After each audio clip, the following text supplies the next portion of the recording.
அறிவு இது ரெண்டு இருந்தால் எதை வாங்கலாம்? ஊரையே வாங்கலாம். பேரை வாங்கி ஊரையே வாங்கலாம்னு சொல்றாங்க. ஒரு தலைவனுக்கு என்னென்ன இருக்கணும்?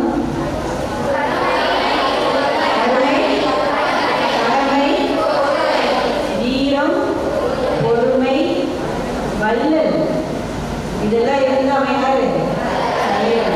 உங்க பிஞ்சு கரங்களை நம்பிதான் இந்த இந்தியாவே இருக்குன்னு எம்ஜிஆர் சொல்றாரு. இந்த கரம் தான் எதிர்காலம் சொல்றாரு. உங்களுடைய ஒவ்வொரு வாழ்க்கையும் நாளைக்கு சரித்திரமா படைக்கலாமா? உங்களால படைக்க முடியுமா? Very good. இவ்வளவு நேரம் பொறுமையா லிசன் பண்ணிருக்கீங்க. உங்களில் யாராவது 10 பேர் வந்துச்சுன்னா, அதாவது இன்னைக்கு நடத்துனதுல நீங்க பேசுனதுல இது எனக்கு புதுசா இருந்தது, இல்லை இது எனக்கு மீண்டும் யோசிக்க வச்சது, ஏதாவது இது எனக்கு பிடிச்சிருந்தது அப்படிங்கிறது சொல்லலாம். 10 பேர் சான்சஸ்.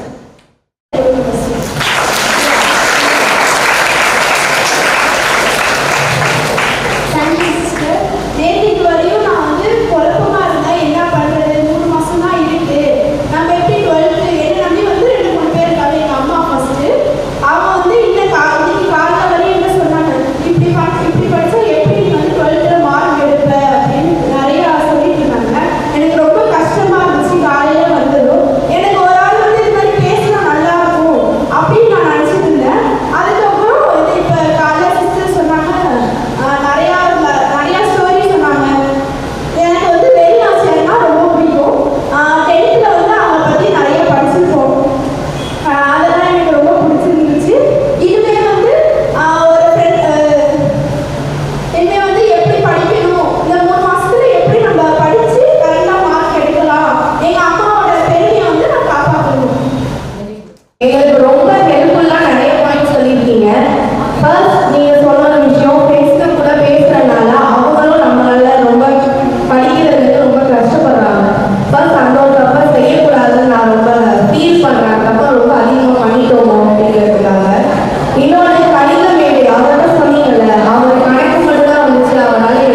படிக்கிறது ஸ்போர்ட்ஸும் நம்ம ரெண்டுமே முக்கியம் அப்படின்றது நினைக்கிறேன். Good morning sir. நீங்கள் சொன்ன ரொம்ப பிடிச்சது வந்து நந்தகுமார் சார். நான் படிப்பேன் எனக்கு ஞாபகமே இருக்காது சார். எக்ஸாம் எழுத போகிறப்ப அந்த நியூஸில் எல்லாமே மறந்து ரொம்ப கஷ்டப்படுவேன். எல்லா எக்ஸாமே எழுதும்போது அழுவேன். நான் என்னோட அவ்வளோ கஷ்டமாக இருக்கும். நான் படித்தது எல்லாம் ஏன் மறக்குது அப்படின்னு யோசிப்பேன். அம்மா அப்பா சொல்லும்போது அம்மா அப்பா நல்லா படிக்கணும் அப்படின்னு அவ்வளோ எனக்கு நம்பிக்கை வச்சுருக்காங்க சார். எனக்கு எங்கள் அம்மா அப்பா ரொம்ப பெருமைப்பட்டுன்னு ஆசைப்படுவேன். எனக்கு நான் படித்தது எல்லாமே மறக்குது, ஏன் தெரியலை. ஒரு வாட்டி எழுதி பார்க்காம எனக்கு மறக்குது. நந்தகுமார் 3 வாட்டி எழுதி பார்த்துருக்காரு. அவர் படித்து சாதிக்கிறாரு. எனக்கு சாதிக்கணும்னு அவர் ஆசை. என் அம்மா அப்பா எல்லாரும் பெருமைப்படுத்தணும். அதுக்கு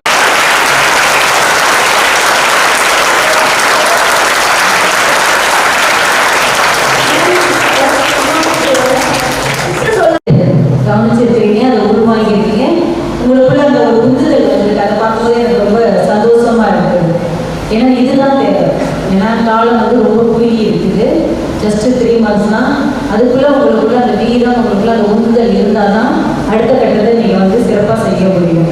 ஏன்னா இப்போ பேரண்ட்ஸை பற்றி பைபிளில் என்ன சொல்கிறாங்கன்னு சொல்லிட்டு நம்ம வாசிக்கணும். நீதிமொழிகள் 6வது அதிகாரம்.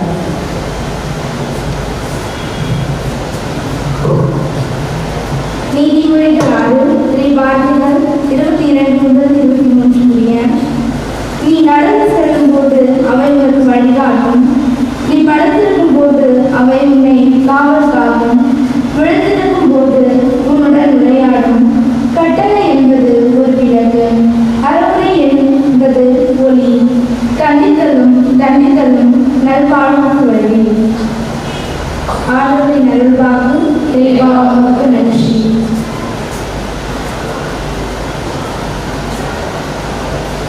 அந்த நீதிமொழிகள்ல என்ன சொல்றாங்க? உன் தந்தையின் பிள்ளாய், உன் தந்தையின் கட்டளையை கடைபிடி, தாயின் அறிவுரையை புறக்கணிக்காது. இந்த கட்டளை அறிவுரை என்ன? இதயத்துல இருத்தி வைக்கணும். இந்த கருத்துக்கள் மாலை என அணிந்து கொள்ளும். இது உனக்கு வழிகாட்டும். நீ நடக்கும் போது உன்னுடைய தாய் தந்தையுடைய கட்டளையும் அறிவுரையும் உனக்கு வழிகாட்டும். நீ படுத்திருக்கும் போது உன் பக்கத்தில் காவலா இருக்கும். நீ பேசிக்கிட்டு இருக்கும்போது உன்னோட அது உரையாடும். இவ்வளோ ஒரு அருமையான வார்த்தை. தாயினுடைய தந்தையினுடைய கட்டளையும் தாயினுடைய அறிவுரையும் 24 hours உன் கூடயே இருக்குதுன்னு சொல்றாங்க. தந்தையின் கட்டளை ஒரு விளக்கை போன்றது. தாயின் அறிவுரை ஒரு தீபத்தை போன்றது. விளக்கும் தீபத்தோட போகும்போது என்ன வெளிச்சம் கிடைக்கும். அதனால கண்டித்தலும் தண்டித்தலும் உன்னை நல்வழிப்படுறது. அவங்களுக்கு என்ன தெரியும்? அவங்க அம்மா அப்பா மக்கள் படிக்காதவங்களா இருக்கலாம். கொஞ்சம் உனக்கு நாலேஜ் இருக்கிறதுனால அவங்களுக்கு ஒன்றும் தெரியாதுன்னு நீ தீர்மானிக்க முடியாது. சரியா? அவங்களுக்கு அனுபவம் அதிகமாக இருக்கும், உனக்கு அனுபவம் இல்லை. உன்னை 18 வயசுல உன்னை காலேஜ் முடிக்கிற வரைக்கும் உன்னை கண்காணித்து உன்னை கொண்டு வர்றது அவங்களுடைய கடமை. அதனால அவங்க ஃபுல் ரைட் இருக்குது. நீ எதை செய்யணும் செய்யக்கூடாது, நீ எப்படி செயல்படணுங்கிறத அவங்க தான் தீர்மானிப்பாங்க. அதை நீ ஒருபோதும் வெறுக்கக்கூடாது, ஒதுக்கக்கூடாது. ஓகே? உங்க அம்மா அப்பா நன்றி சொல்லுவீங்களா? அவங்க சொல்லி வச்சு கேட்பீங்களா? கொஞ்சம் எஸ் தான் வருது. ஓகே, இப்போ ஃபைனலாக விதை விதைப்பவர் ஓமை நம்ம லிசன் பண்ணுவோம்.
ஒரு செயலை செய்யறத விட அந்த செயலை செய்ய தூண்டுகோலா இருக்கிறாங்க பாருங்க, அவங்களுக்கு தான் எல்லா பேருமே போய் சேரும்.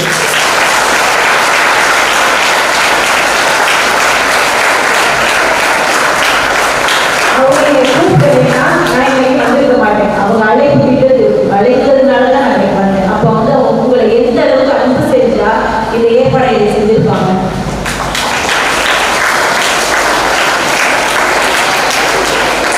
அவங்க அழைத்தது வீணாகாம சக்சஸ்ஃபுல்லாக நல்ல பலன் கொடுக்கணும்னு நீங்கள் நினச்சிங்கன்னா எல்லாருமே ப்ளஸ் டூவில் நல்ல மார்க் வாங்கணும். அதுதான் நீங்கள் அவங்களுக்கு கொடுக்கக்கூடிய பெருமை.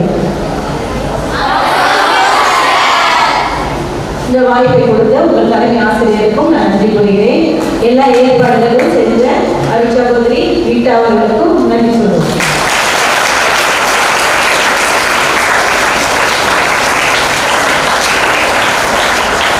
கடைசியில் கதாநாயகிகளே நீங்கள் தான், சரிங்களா? இந்த கதாநாயகிகள் வந்து சிறந்த உச்ச இடத்துக்கு போகணுங்கிறதா என்னுடைய ஆசை, சரியா? இவ்வளோ நேரம் பொறுமையாக இருந்து நீங்கள் கேட்டதற்காகவும் அதை உள்வாங்கியதற்காகவும் ஒரு ஒழுக்கமுள்ள மாணவிகளாகவே இருந்தீங்க. அந்த அளவுக்கு உங்களுக்குள்ள சரசரப்பாக பேச்சே இல்லை. எல்லாருமே முழுக்க நல்லா லிசன் பண்ணி என்னால் வந்து பார்க்க முடியுது. ரொம்ப நன்றி உங்களுடைய ஒத்துழைப்பு. நீங்கள் வாழ்க்கையில் நல்லா சாதிக்கணும், அதுதான் என்னுடைய ஆசை. All the best for your exam. May God bless you.